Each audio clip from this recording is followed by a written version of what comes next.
boys and girls. It's Mrs. Pecora back to read you another chapter in our novel, Because of Winn-Dixie, by Kate D. Camillo. So what I need you to do is sit back, relax, and enjoy as we read Chapter 12.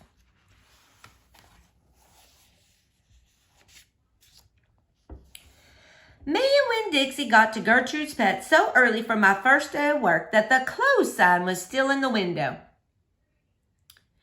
But when I pushed on the door, it swung open, and so we went on inside. I was about to call out to Otis when we were there, but then I heard the music. It was the prettiest music I had ever heard in my life. I looked around to see where it was coming from, and that's when I noticed that all the animals were out of their cages. There were rabbits and hamsters and gerbils and mice and birds and lizards and snakes. And they all were just sitting there on the floor like they had turned to stone. And Otis was standing in the middle of them. He was playing a guitar, and he had on skinny, pointy-toed cowboy boots, and he was tapping them while he was playing the music. His eyes were closed, and he was smiling. Winn-Dixie got a dreamy kind of look on his face. He smiled really hard at Otis, and then he sneezed, and his whiskers went all fuzzy, and then he sighed and kind of dropped to the floor with all the other animals. Just then, Gertrude caught sight of Winn-Dixie. "Dog!" she croaked, and flew over and landed on his head. Otis looked up at me. He stopped playing his guitar, and the spell was broken. The rabbits started hopping, and the birds started flying, and the lizards started leaping, and the snakes started slithering, and Winn-Dixie started barking and chasing everything that was moving, and Otis shouted, "Help me!" For what seemed like a long time, me and Otis ran around trying to catch mice and gerbils and hamsters and snakes and lizards. We kept on bumping into each other and tripping over the animals, and Gertrude kept screaming, "Dog! Dog!" Every time I caught something, I put it back in the first cage I saw. I didn't care if it was the right cage or not. I just put it in and slammed the door. And the whole time I was chasing things, I was thinking that Otis must be some kind of snake charmer. The way he could play his guitar and make all the animals turn to stone. And then I thought, this is silly. I shouted over Winn-Dixie barking and Gertrude yelling. I said, "Play some more music, Otis." He looked at me for a moment, then he started playing his guitar, and in just a few seconds, everything was quiet.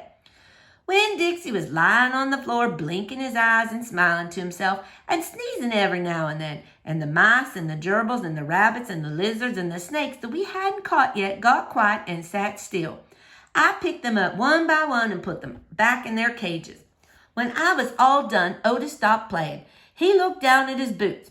I was just playing them some music. It makes them happy. "Yes, sir," I said. "Did they escape from their cages?"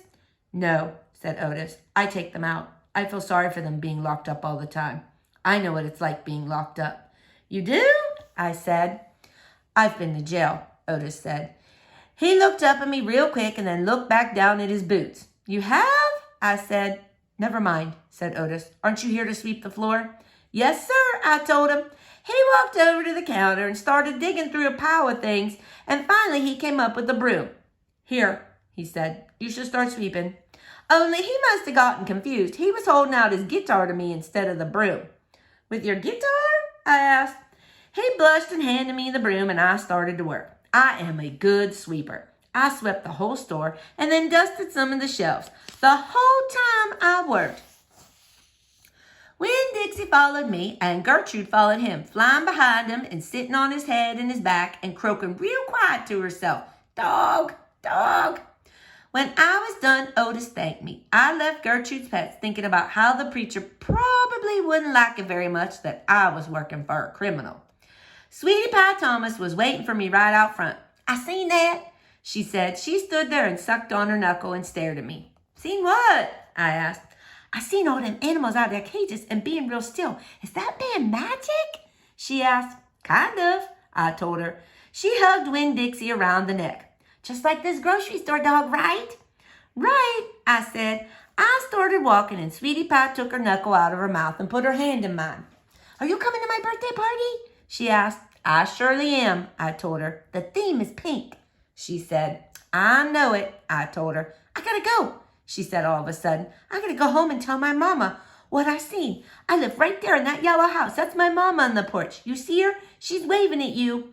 I waved at the woman on the porch, and she waved back, and I watched Sweetie Pie run off to tell her mama about Otis being a magic man. It made me think about my mama and how I wanted to tell her the story about Otis charming all the animals. I was collecting stories for her. I would also tell her about Miss Franny and the bear and about meeting Gloria Dump and believing for just a minute that she was a witch. I had a feeling that these were the kind of stories my mama would like, the kind that would make her laugh out loud the way the preacher said she liked to laugh. All right, boys and girls, we're going to stop there. Stay tuned for the next chapter in our novel. Have a great day.